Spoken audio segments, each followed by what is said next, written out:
Today, we're talking about the dumpster fire that is the YSL YoungThug RICO case.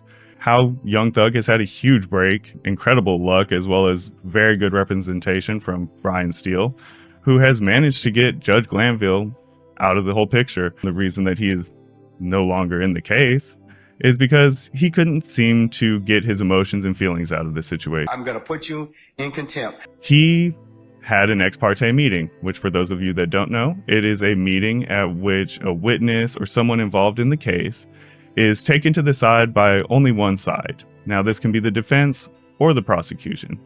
The prosecution, the DA, the lawyers for this witness, which is YSL Woody, aka Kenneth Copeland, they had a meeting all together. Brian Steele, Young Thug's lawyer, and Young Thug had no idea that this happened. Thug's lawyer, Brian Steele, he found out about it, which we can kind of piece things together. We're thinking that it's Kenneth Copeland, aka Woody's lawyer, that probably spilled the beans and was like, hey, they're pressuring my client to go ahead and talk, and he's not participating in the way he should because he was participating like this.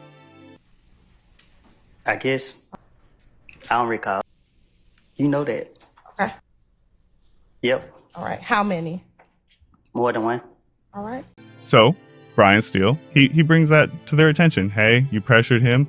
This isn't going to be a fair trial. We can't keep going on like this. He stood up to bat for him, and Judge Glanville decided to act unprofessionally again. And if you don't tell me how you got this information, then you and I are going to have some problems. Threatened Steele with 20 days in jail, which Steele did not serve 1 day in jail. He managed to get that appealed because he didn't break any laws. That's time that he could be talking to his client, working on the case, studying the case, looking at everything. This is a very in-depth case. It's a case that's going on for years. It's a RICO case. So there's lots of levels to this, and he can't really afford to have 20 days, regardless of if it's a weekend or not, to be taken away from this case. The state found that, yeah, it isn't fair, and that Steele can't properly represent his client that way, and that Judge Glanville is kind of being a menace. He's letting his ego get in the picture. How did you get that information supposedly from my chambers? So this is a small win in a war for Young Thug. Steele's doing what a lawyer should do. Honestly, I think this is great press for him, and hopefully he gets a little more business, or the pay rate goes up for him from now on, because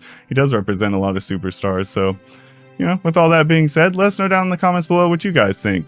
Do you think that you would want to be represented by Steele? Do you think Judge Glanville should have been kicked out? Was he letting too much emotion get in the way of things? Let us know all of your thoughts down below. And don't forget to like, subscribe, and come back next time. With that being said, I'm Rugburn, and this is Tombstone Tourist.